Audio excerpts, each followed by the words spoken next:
do all police districts receive the same amount of funding and resources, regardless if it is North or South Fresno, regardless of the size and population of the district? My understanding is that it does not. Police resources are distributed in terms of where the need is, and so there's a lot of need, more need in South Fresno, and so a lot of the resources, I think, flow to those areas. Yeah, there's a statement here about documentation. There's a lot of things that don't get documented in terms of what happens at the Fresno Police Department, and so. I might be jumping ahead in terms of the question. One of the most important decisions the next mayor is going to make, you all know, is who's going to be the next police chief. Both Jerry Dyer and I have been very vocal in terms of saying that we're going to pick the next police chief. Lee Ram, the current mayor, disagrees. He thinks that I think he thinks that he's going to appoint the next police chief, but the new mayor is going to make that decision. And so when I'm mayor, I want an open process. We're going to have a few short months to identify an interim police chief, but I want to do a full, transparent process, a real process where all of you have a say in who we pick as a police chief. They tried to do that this time around. I really think that they did it just to say that they did it. They didn't even select any of the candidates that applied, and so I want to make sure that we do a very transparent process, and I want to have a police chief that reflects our values. The values that I mentioned earlier in terms of making sure that we have criminal justice reform, that we don't continue to over-police our communities and create a situation where we have this pipeline from elementary school, high school, straight to prison. And so we have to rethink about the way that we've been thinking about how to protect our community, how to keep it safe, and how to police. And this is a bigger conversation than just FPD. This goes with respect to the Sheriff's Office and all of the other outlying agencies as well. So we need to make sure that we have a police chief that can be a partner to those organizations as well. I think that answered the question, how are you going to support lowering the crime rate in Fresno? Whoever wrote that question, if you would later on like to follow up. You know what, can I just say something about that? Yes, absolutely. So this is one of those things again, like homelessness. There isn't a magic solution, and so in order to reduce the level of crime, this is for me a very philosophical. This is a very philosophical issue, and let me tell you, many of you have heard me tell this story before of how I got into the mayor's race. I got in this race back in March. Or was it April? It was April, and I got into this race. Right after I had a case where I was prosecuting a young man that was involved in a gun crime here in the city of Fresno. Because he used a gun during the commission of the crime, nobody was shot, nobody was killed or anything like that. But because he used a gun during the commission of his crime, his sentence was pretty harsh, and it's mandated by state law. The judge's hands were tied, my hands were tied as a prosecutor, and he got sent to prison for nearly 20 years. And this is a young man, 19, 20 years old, okay? And his mom is there in the audience, and she's speaking up, and she's saying, hey, don't send my kid to prison. That's not going to help him. And I feel her pain, and I understand what she's saying, and she's right. You know, we send these people. Part of it is to be held accountable, absolutely. But, some of these laws were created at a time where California and the rest of the country were going through this fad that said that we have to be tough on crime. And I think we're starting to roll back some of those laws. And I think that we can do it in a responsible way that keeps us all safe. But to go back to what I was saying, I got this race because right after the judge sent this kid to prison, I went back to my office and I had almost the exact same case waiting on my desk. The exact same case, 19, 20-year-old kid from South Fresno that somehow got involved in gangs, somehow got involved with guns and drugs. And so we have to ask ourselves why so many of our young kids in our community are turning to this lifestyle. And it's not something that we can just fix overnight. I don't think it's something that we can fix within one mayoral term. It's a long process that involves, number one, raising the standard of living in Fresno, but I think most importantly, providing these young people with a purpose in life, something else to turn to instead of gangs and violence. And so many of them think that this is, they're surrounded by their brothers and cousins that are sort of involved in the same thing, their neighbors, their friends, giving them a different alternative. Because not everybody who lives in a gang neighborhood turns to gangs. I mean, there are very great success stories. And so making more of those success stories is important. But we need to have a national conversation about income inequality. I think that's where it is. And so long term, we need to provide opportunities for folks, no matter how much money you make, no matter where you live in our community. And I think that if we do focus on that from this perspective, I think that we can long term reduce the crime rate. Short term, I don't think the solution is to put more police on the streets. I don't think that's the way we go about it. I think that we need to be more creative. We need to support more restorative justice principles and programs. Greeley's doing one. I think that it's proven over the last 10 years to be very effective. I want to support programs like that, and I want to make sure that we have a police chief that supports programs like that too. That's a great segue into the issue of poverty. And there's several questions, Andrew, about that. The first one is African Americans are severely oppressed and impoverished in Fresno, California. What are you going to do about it? It seems it's the worst city for African Americans in California. There's also questions about really the economic, as you had mentioned, the lack of development in District 5, and thoughts on the code enforcement. I think that's related to the housing again, but can you speak on the question of poverty and economic growth? Yes. In terms of the African American community, and even the Latino community, I think we need to take a step back. Fresno's been very aggressive in terms of trying to recruit and bring in big corporations like Amazon and Ulta. And the current administration touts bringing in those companies as sort of their success stories. We don't know yet how many local jobs that's created. There wasn't a guarantee to hire local workers when they built these facilities, and so that was a problem for me. If you look at the numbers in the United States of America, and I think the numbers are pretty close here in the city of Fresno too, between 80 and 85% of non-government jobs are created by small businesses.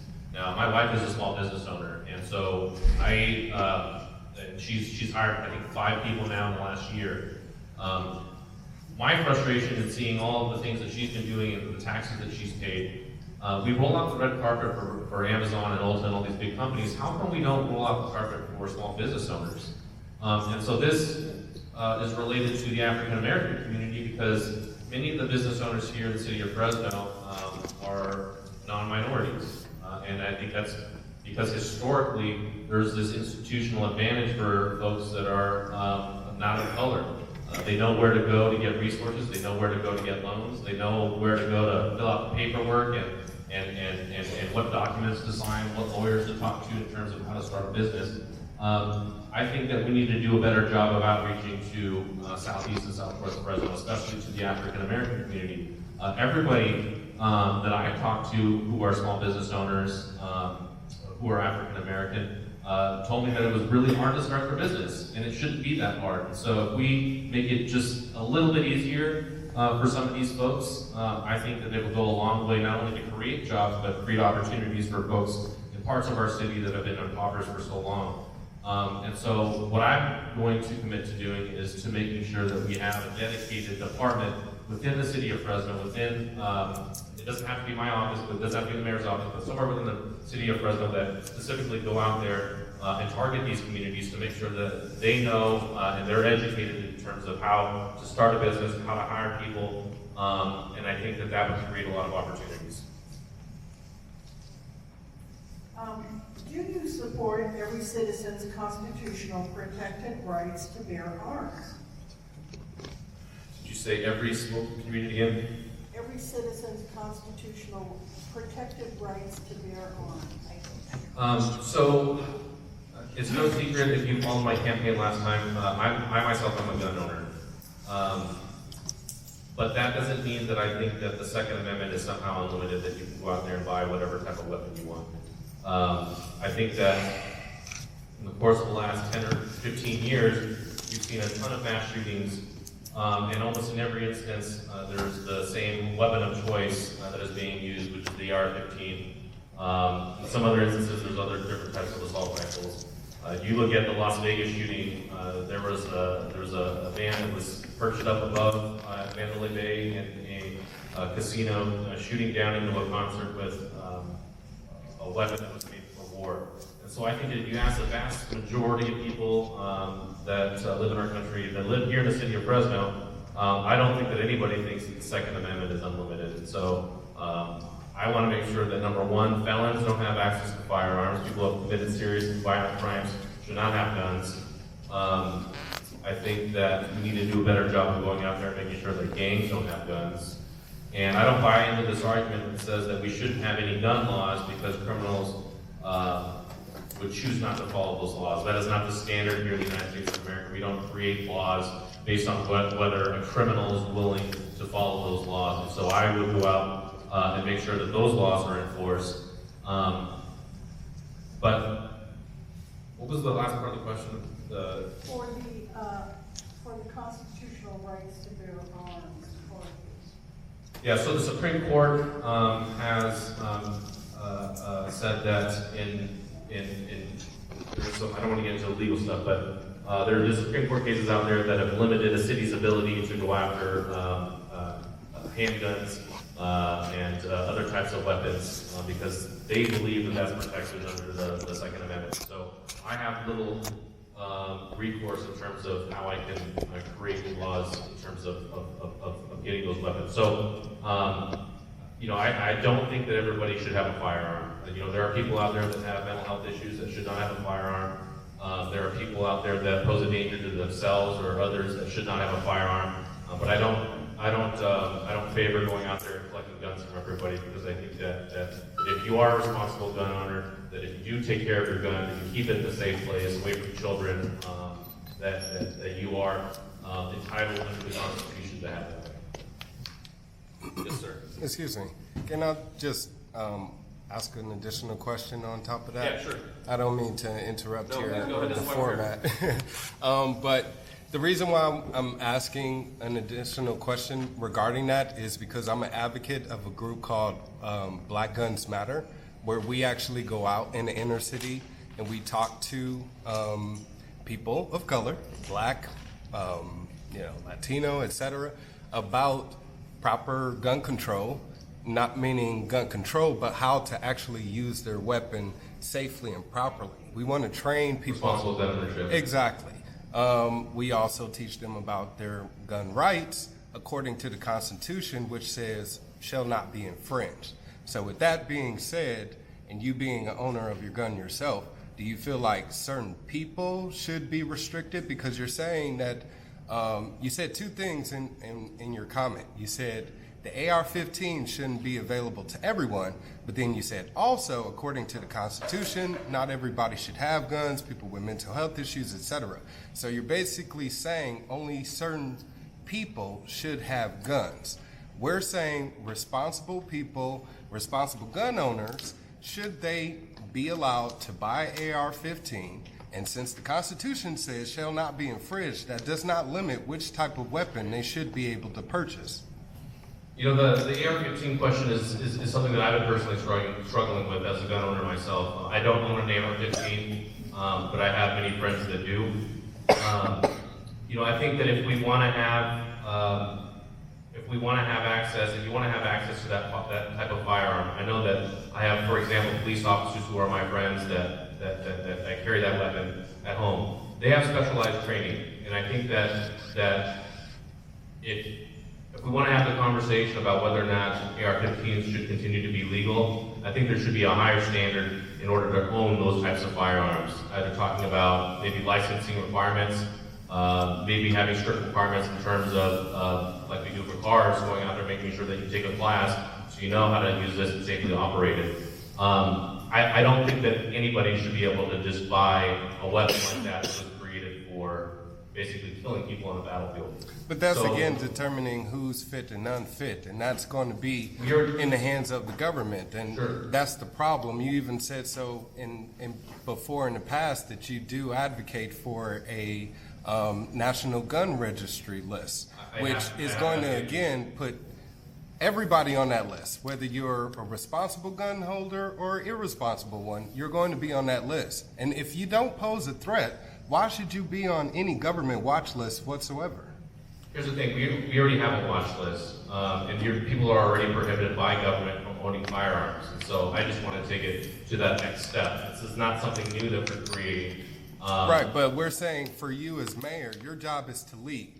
So we want you as gun advocates to stand up for our constitutional right to own a weapon, especially as a black man. I'm telling you this because I'm a father, and I know you have kids, and that's why you have a weapon in your home. So if I have a weapon in my home as a black man and police come to my house, I'm going to be seen as a threat having that gun.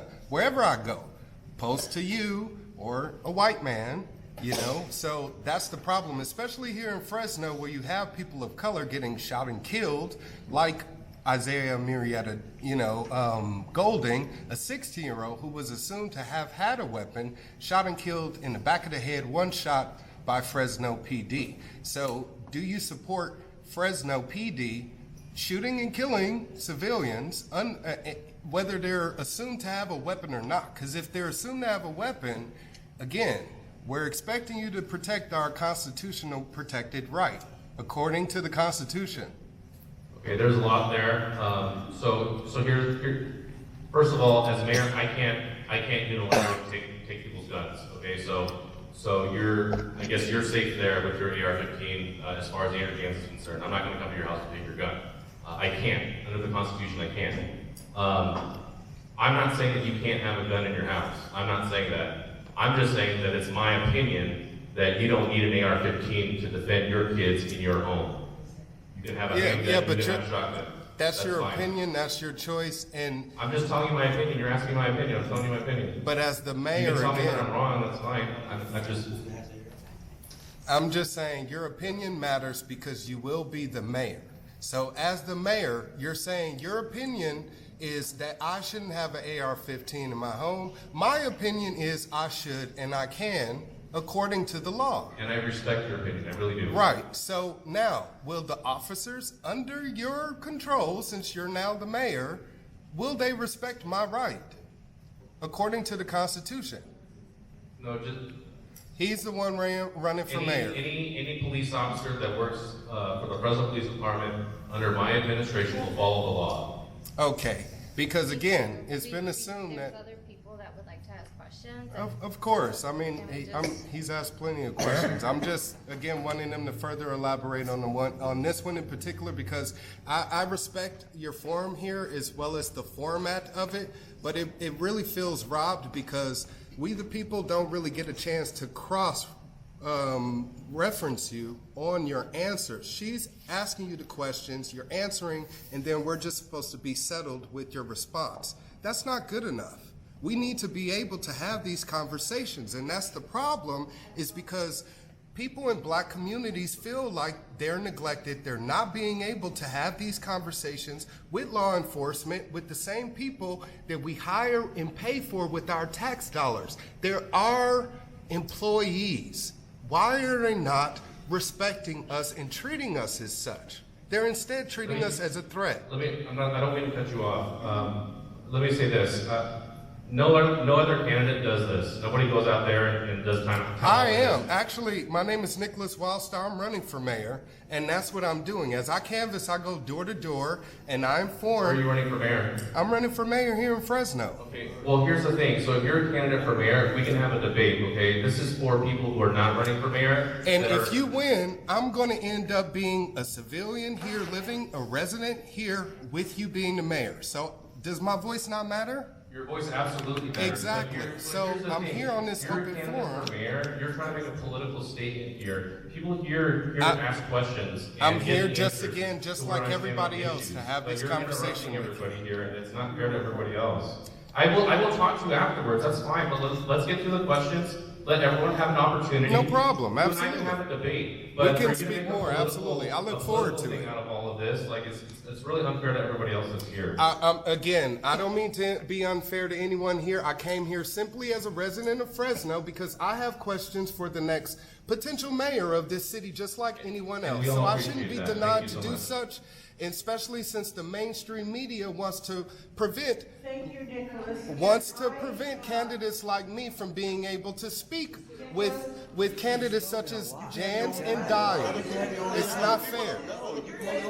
It's not fair. This is not your time, bro. What do you mean it's not my time? Everybody's time is here. I asked a question and just like that. So if you ready to move on, then that's fine. But you don't have to defend him. He's the mayoral candidate. He should be defending himself. And also, Nickolas, I was clerk for the federal judge who upheld the constitutionality of the assault weapon ban after little kids were shot in Stockton in 1988. So I'd be happy to join you and moderate a debate later on at another time with Andrew and Nickolas.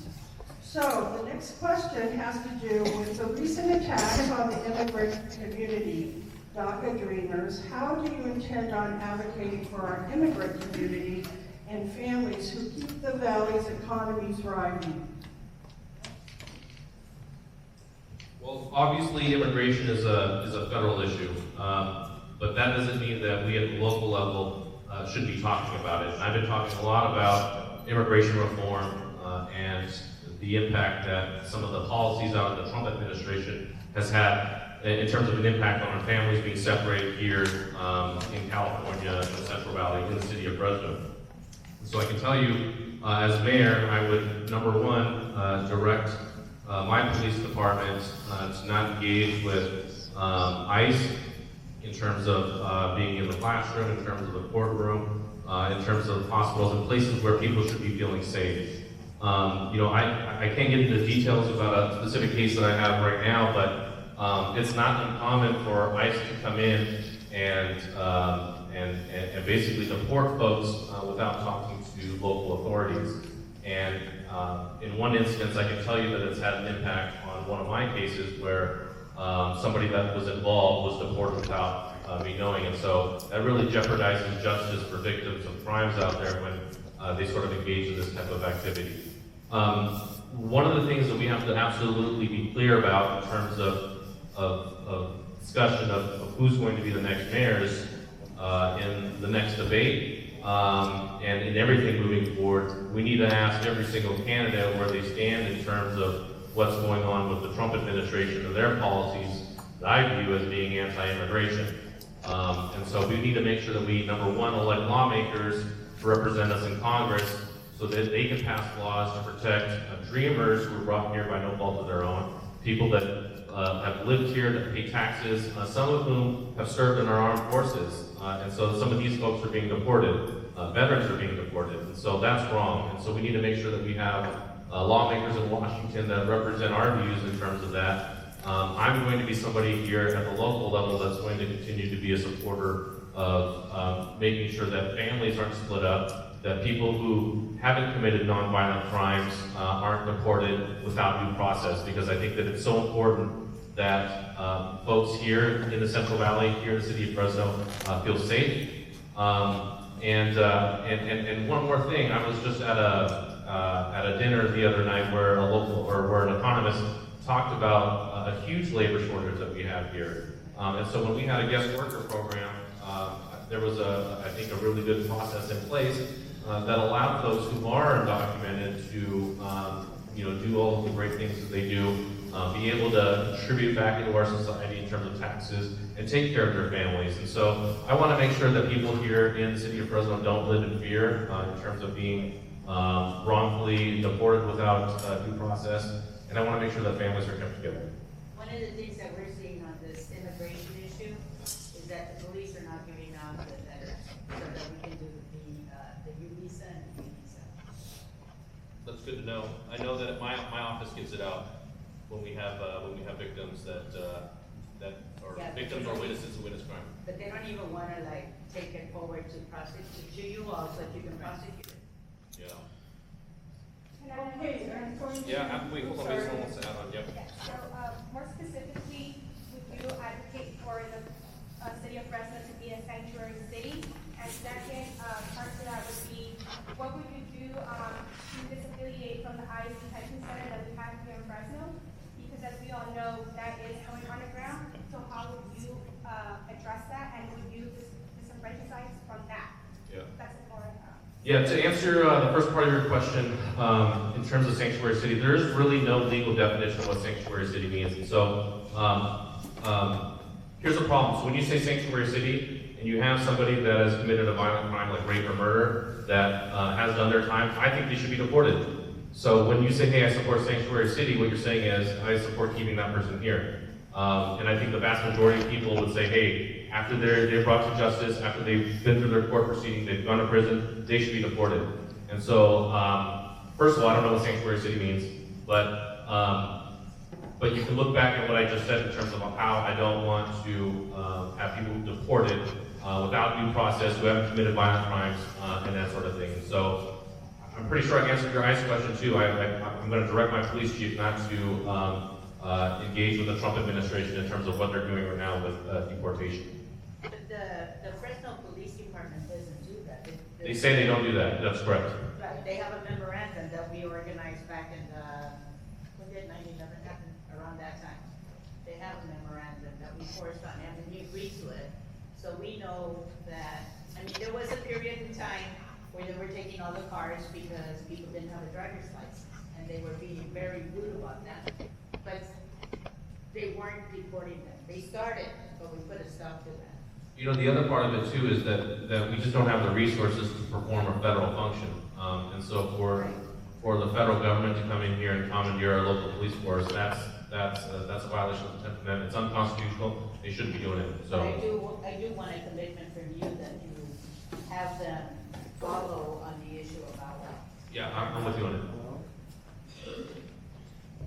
Let's move on to the idea about infrastructure. So we have a couple of questions about your plans for sidewalks, for roads, and your thoughts about high-speed rail. So one of the core functions of any city is making sure that we maintain infrastructure. You know, we have a huge potential moving forward in terms of SB1 money.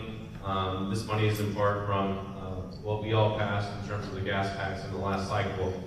So we need to make sure that the city of Fresno and our sort of surrounding communities get our fair share of that. I'm really concerned that a lot of this money is going to be going to the Bay Area and Los Angeles, where you know, they're doing a lot of work. Places like Bakersfield are doing a lot of work. So we need to make sure that we get those dollars to come here to Fresno. And we need to be more aggressive in terms of people who go after this money that work for the city. We've cut some positions that were designed to do this, and so I want to bring those positions back to make sure that we're aggressive. But also to make sure that things like Measure C, that keeps going. We need that money as well.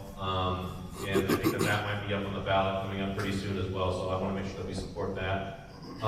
In terms of high-speed rail, I've been very critical about how they've managed the program. We've seen how long it's already taken. You know, I think we passed the high-speed rail proposition back in, I want to say 2008, 2008, and we haven't made very much progress on it. So we've already dumped a lot of money into it. I've been very public about how I think that it's very hard for any state to create a high-speed rail program on their own. I've suggested that we get the federal government involved. I think in the new Congress, with the new administration, one of the first things that I've heard at least that they want to take up is infrastructure spending. And so we're going to have an opportunity to do that. And I think that high-speed rail, if done right, if financed correctly, would be a huge benefit for the Central Valley. It could bring jobs, and it could bring a lot of qualified, high-skilled labor here to the Central Valley. We know we need high-skilled workers to live here. We need a well-educated workforce as well. And, you know, California's changing. You know, you have people leaving the Bay Area, you have people leaving Los Angeles because of high cost of housing. You know, imagine being able to live in Fresno and working in Silicon Valley. You know, I think that would be really good for our local economy, and our rents are going to, well, no, not necessarily. Not if we create more housing, not if we build more housing. We refocus on the interior of our city. We can build up downtown, physically up. And so, you know, if we create more supply there, it'll reduce costs. Okay, and here is our last question about what are your plans to move the city operations to carbon neutral? I think we're all concerned about environmental issues, and how soon will all city vehicles be electric? We absolutely have to move in that direction. Climate change is I think the major issue facing humanity moving forward. And scientists will tell you we have a very small window to turn things around. And so, as mayor, I want to absolutely be a moral leader in terms of converting into electric and carbon neutral technologies. It's so important. We have to do it in a responsible way. We have to make sure that we have a city manager that has background and training in how to transform our fleet. So I will commit to doing that. The other thing that we have to make sure that we do is we have to get our city council on board with it too, because the mayor has some power, but the city council, they control the purse strings. And so we need to make sure that we have elected leaders here that, number one, believe climate change is real, that it's a problem, and that it's going to affect our children. And so I want to make sure we have serious folks that are going to take on and tackle this issue. I'm going to be one of them. Go ahead. My name is Carmen Navarro. Hey, Carmen. At the council meeting last week, they introduced the work that's going to be done at the new fire station, and they didn't take into consideration environmental issues. You know, there's a lot of things that can be done that are not costly, and they didn't even consider in step one to address them. So they need to hire people that are in construction who understand the LEED. It's an award for environmentally sound buildings. But in the long run, even though it might be expensive to begin with, in the long run, it saves money and it saves the issue that we're trying to address. So I would like to know from you how you're going to address that with the buildings that are going up in Fresno. Thank you for the question, Carmen. You know, I think it's always been, people have always thought of somehow that if you want to implement environmentally friendly policies, that somehow that's going to hurt a city's bottom line. I think you touched on it in terms of the LED lightings with all of the traffic lights and things. And I looked at the numbers. I think we're going to save over $1 million moving forward. So I think it can be cost effective. I think it can be financially beneficial for the city. So recognizing that, I think, is important. You know, committing to the second part of your question, you know, absolutely, I want to be somebody that supports that, because I think that it's in the best interest of the city that we do, both in terms of the environment, and just in terms of fiscal responsibility as well. And so, you know, you have my commitment that I will push in environmentally friendly practices as mayor, and I'm going to push that onto the city manager and make sure that that they implement it throughout the lower departments. Andrew, we have a gentleman in the back. Yes, sir. I had a card up there, but I guess it got lost between here and there. It's okay. I want to stay local and neighborhood questions and concerns and, you know, problems that we have. Our neighborhood hasn't been taken care of. It hasn't been paved. Hasn't been, you know, managed properly by our city council and our workers in over 35 years. Why is it that our area doesn't get taken care of like the north side does?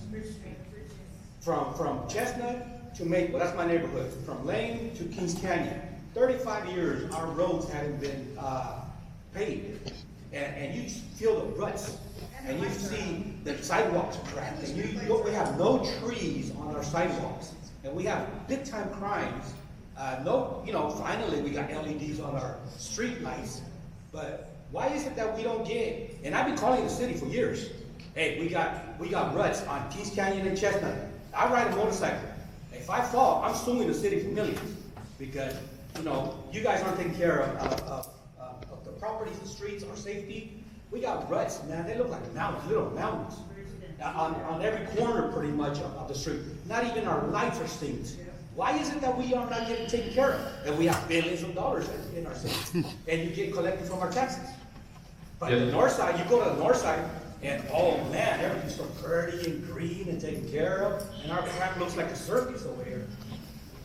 Thank you for your question. I was actually hoping to get more like this because I think that is the reason why I'm here. First off, you live in district. Who's your city council member? The guy that doesn't do anything, fine. Okay. And I'm assuming that you called his office and nothing I happened. called him personally. He goes, oh yeah, I'll take. Oh, I asked for alley gates. Uh-huh. He goes, oh, we don't have the budget. You guys gotta put them up yourselves. What's up with that? We pay thousands in property taxes.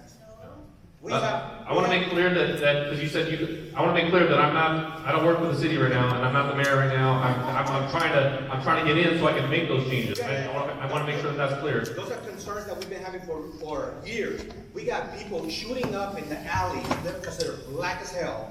We got people shooting up, people having prostitute, things going on. Probably my ex-wife is there too, but they're doing their things in the alleys. No streets, no alley, nothing is safe in this community. We are afraid to walk anywhere. I have my wife literally walk with a knife, a mace, and whatever else she can carry because nowhere is safe. We don't go anywhere because we're going to get robbed, shot. The way I look, everybody's going to assume that I'm just a gangster or some kind of alcoholic just because of the way I look and carry myself. But that's not the point. I was in the police academy and I dropped off myself because of the stuff that I've noticed within the police force. And, we don't get taken care of here at all noticed. Nobody asks questions. We speak, but nobody listens. And nobody does anything about it. And we are so sick of it. We need somebody that's going to do something about it. One of the things and you are not the first person that has come up to me with the frustration, and I feel your frustration. I live on the north part of town, but I live in one of the older parts, and there is a segment of my street that never gets taken care of, and it's a huge safety issue for our kids too. So I have the same frustration. Obviously, not the same as yours. What I want to do is to create some sort of system. This is the 21st century, right? We've got computers, we have the internet and stuff. There needs to be a way for you, in a format that's very public, for you to basically file a complaint with the city so we can see, and everybody can see. Go ahead. There's many ways. They said go, what is it, Go City? Fresno. Fresno Go. But There's the 221 City. Yeah. It doesn't work though. All kinds of things. There's that neighborhood site. I've written every single one of them. I literally cussed them out because they don't do anything.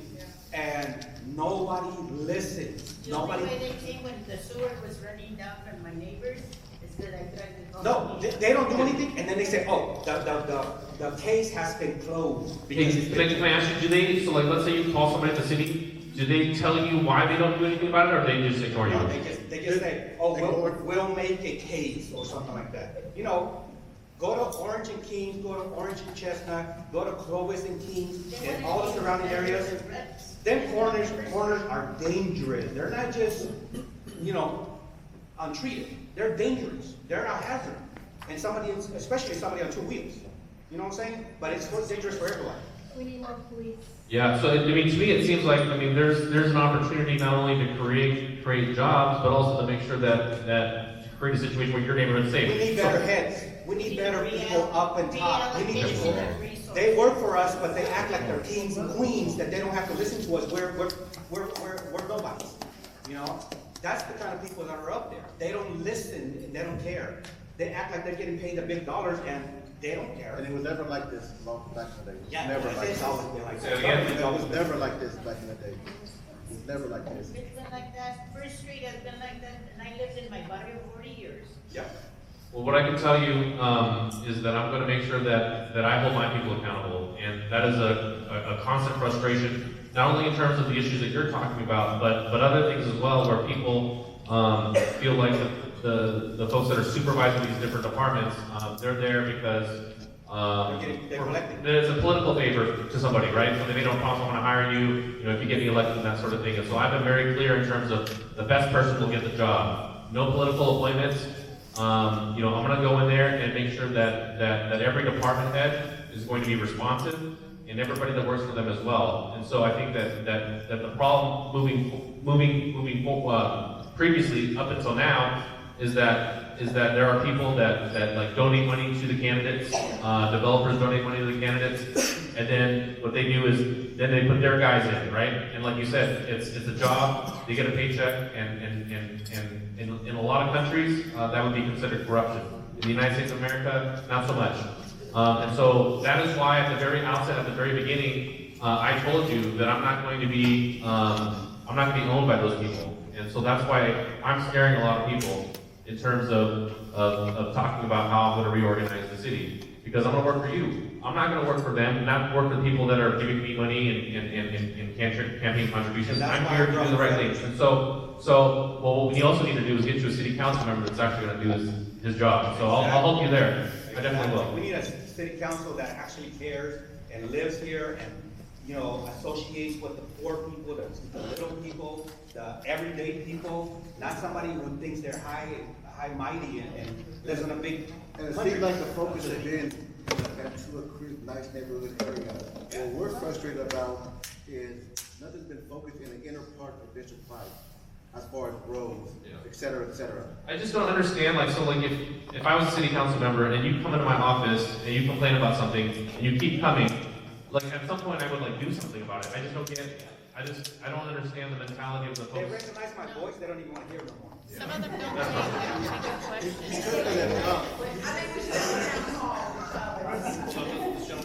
I think Dan, what we're asking you is we live in District 5 and we campaign here and the voice of everybody was why is the money going over there, not over here? Yeah. And like saying, now like you were saying, the young man back there, all the money that we're getting here is going that way now. We're forgetting about the inner city of our District 5, that's our foundation, where our small businesses are at. And we went to every business and say, you know what, we're the forgotten district. So I think what we're asking you is, what are you gonna do for us? Because, I don't know how the money spread, but if it's spread, you bring, we're one big Fresno. If you bring the money from the north side over here, we're supposed to work together. Equality, we want equality. Yeah, and We wanna be treated like equal. that. We're not even, kids can't even go to see a show here. There's no theaters here. There's not even an Applebee's right here. Why can't we bring those businesses over here? Why does we have to go all the way to the north side of Fresno just to entertain ourselves? Well, that's my philosophy in terms of how I'm going to operate. I've said publicly a dozen times that my focus is going to be on the parts of the city that have been neglected. And so that's hurting me in North Fresno right now. I'm telling you. People are scared that if Andrew Janz gets elected, he's going to divert money from what you guys are talking about, the nice neighborhoods and stuff like that, to the places in our city that have been forgotten. And so I'm telling you that my priority is here, and I've already met with, except for your guy, I haven't met with him yet. He's already got a meeting with your city council member. I don't want to say any names, but I haven't been able to get a meeting with him. I don't know why. Yeah, so he's the only one that I haven't met with. And so, yeah, we'll see. Well, people have tried. Please join So, but to answer your question, so that's my priority. And if you go back and look at the master plan recognizes that. And so that's the document that describes how the city of Fresno should grow into the future. And so, that's what I want to make sure that happens. Your city council members talking about doing developments, that are not even in his district, which is crazy to me. And so I've been very public in criticizing him and what he's doing. He wanted to run for mayor too, a couple months ago, but then he dropped out. So what's up? Impeach him. Yeah. You're just trying to give I Jennifer, would. over here. Hi, Jennifer. I heard the call. I have to support what these gentlemen said. I live on the edges of all those new developments on Fancher Creek, about a half a block where the new southeast policing station's going in. But as far as getting response from the police, I called one time because of a domestic violence issue that was happening. They came the next morning. Well, I mean, come on. You have to call and say there's a gang fight. Oh, we had that last week for 2 days. And we had 12 police cars, the helicopter, the ambulance, trying to get the police to respond. And like their area, our roads are bumpy. Like flat tires, we're on flat tires. Yeah. Potholes. I hear your frustration on that too. If you go out with some of the patrol officers, they have like a log that shows all the things that they have to respond to, and 9 times out of 10, it's hard for them to get to every single one. There's just not enough of them. But I think long term, if we start to address the issues, the underlying issues that create crime and poverty and all of the bad things that we see about Fresno, I think that list, that call log will get shorter and shorter and shorter. So there's less things for them to have to respond to. It's a complicated issue in terms of balancing between, do we hire more police officers? Do we hire another 100, 200 police officers? Or is it about creating more efficiencies within the department, doing something different that we've been doing the last 18 years? Before expending additional taxpayer dollars, I want to see if there's anything that we can do internally to see if we can smooth things up so you're not waiting until the next day to come out for a domestic violence call. I have a question on the police, following up to her question. Yes. It got lost up there. Are you willing to support expanding the powers of the independent police auditor to include subpoena power, individual interviewing, etc.? I haven't, I've been looking at that. I haven't come to a decision on that yet. What we already have here is and I know that you're not going to like the answer to this question. We have right now, the person that's supposed to be the independent arbiter of all these things is supposed to be the district attorney. Right. So we have a public integrity unit that's supposed to be looking into things like this. And so figuring out maybe ways for the DA to get more involved so we don't create additional bureaucracy, I think would be a good starting place. But I haven't signed on yet to an independent commission that would be able to issue subpoenas. I'm saying the powers of the independent police auditor right now. Give him subpoena power. Let him, because now that I'm retired, I'm actually reading his reports. If you read them, there's the kid that they shot in the back. He made some good recommendations. He made some good observations, and he could have done more if he would have done his own independent investigation. I'm not going to rely on the district attorney because that's a political office and it ain't going to happen. The last one didn't even investigate police shootings. Right. Well, like I said, I haven't made up my mind on it yet. There's room for you to convince me one way or the other, I think. Yeah, but that's a county, that's not city, you're the city. Thanks, Andrew.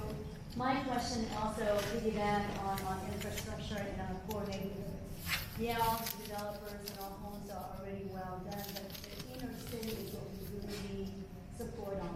With that being said, the southeast, you had the tragic shooting, the massive shooting here. How do you feel about that, and what can we do more about policing in our areas? What I've been informed in the neighborhood is that in that area, in Lamona, Olive, we had 3 shootings already the last 4 weeks. And so now what happens? What goes on? We just clean up lies and then it repeats itself again? That's my concern for safety in our own backyard. And they haven't even found those people that did. Yeah, Fresno Police is still looking, absolutely tragedy, and you're right, that wasn't even the first shooting in that area that day. And so just, another example of guns getting in the hands of wrong people. And in the cases that I have, the vast majority of the guns that we get are guns that were stolen from people didn't properly store their weapons. They hold in the hands of gangs and they get them and they sell them like currency. So I think that we need to do better there. You know, I've been struggling with this the last couple of days. I don't know if we had another 100 police officers on our streets, that would have prevented that shooting. I don't know. And it's hard because those were good people in that backyard that were murdered and shot. And I was a little bit, you know, I don't want to criticize partners in the law enforcement community, but I don't know if it was appropriate to announce the creation of an Asian gang task force when we don't even know all of the facts yet. Somehow to make it seem like this was a gang-on-gang case. I was really troubled by that. And so I didn't watch the chief's press conference, and so maybe it was misconstrued by the media, I don't know. But what I saw was that he announced at that press conference the creation of this new task force. And we haven't even caught the suspects yet. So I was really troubled by that. And I know that my friends in the Hmong community have been struggling for years to especially young Hmong men, to overcome this perception that somehow, you know, that everyone's involved in a gang. And it's just, this is a step in the wrong direction, in my opinion. And so, you know, obviously my thoughts go out to the family and everybody involved, and I really hope, and I think we will have a break in the case, and we can get justice for these victims. What's wrong? I wanted to thank everybody for coming tonight, and if you would like to have your picture taken with Andrew, now is the time to do it. But also, we have a very important ask, and that is, Andrew, can you tell us how they can support you? Where your office is, how they can like you on Facebook, how to email, how they can write a check for you, how they can volunteer, and so we also want to make take a group picture, Mark? Oh, you Yes, can. absolutely here. Oh, okay. Okay, and then also, Andrew, you'll be here for a few minutes, so if people have other questions that weren't answered, I'm sure he'd be happy to let us do that. But thank you so much. Don't leave without us having your question answered and your picture taken with Andrew. I got one more question. What's up? Okay, so I have right here the city of Fresno for the mayor's budget. They have given over $9.4 million to the police department for the patrol division and the general fund. That is for service calls to address the homelessness. Is this something that you spend the money that comes in for the homelessness? Because I believe it was like $13 million that came in, $9 million went to the police department for the general fund. $694,000 went to the general fund and the police department for the homeless task force. And how do you feel about the task force? Yeah, I would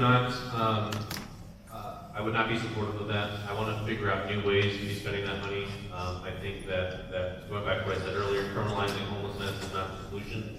I think that's actually part of the problem. And so I think that money would be more effectively spent with organizations and folks like you who are active in the community and trying to create better opportunities and situations for our homeless neighbors. And so I think that is one of the first things that I'm going to take a look at in terms of the next budget cycle. And the homeless task force, how do you feel about that? You know, the whole talking about in terms of just the FTD portion of it, or No, the whole thing. The homeless task force. I think that if we want to keep the homeless task force in place, I think that it absolutely needs new leadership. But again, I support a new approach to it. So I think that is sort of the overarching theme to my campaign, and what I'm trying to communicate to all of you is that it's not going to be business as usual. I'm going to get in, I'm going to shake things up, and we're going to do things differently, because I think that come March, the city of Fresno is going to have they're going to have a choice to make. And the choice is, between somebody that's talking about new approaches, moving Fresno forward, and doing things differently, versus somebody who said that they're going to keep the same old people in power, in office, same chief of staff, same department heads. And by the way, the guy that's supported by the same people that were supporting the last administration. So if you want to continue to see Fresno the way it is, vote for Jerry Dyer. Vote for him. If you think Fresno's good, everything's good in your neighborhood, everything's hunky dory, working fine, vote for Jerry. If you think that Fresno deserves a new approach, a new direction, I hope that you vote for me.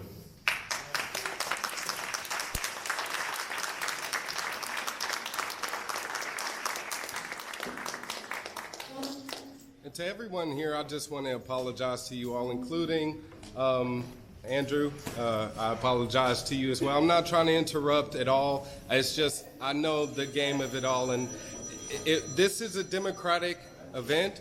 I'm not a Democrat. I'm not a Republican. I'm just an American that cares about Fresno. Okay? So thank you. I didn't mean to open a can of worms either, because everybody seemed to, have more questions for him.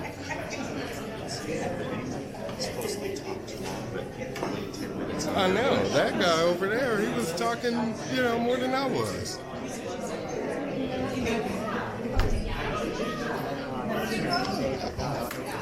They're talking, I know the shooting, exact shooting she's talking about, 19. All right. And here's the thing about Hey, what's up? that shooting she's talking about stopped in 1989. He didn't use an AR-15 rifle. He used a Norco 356 AKM semi-auto.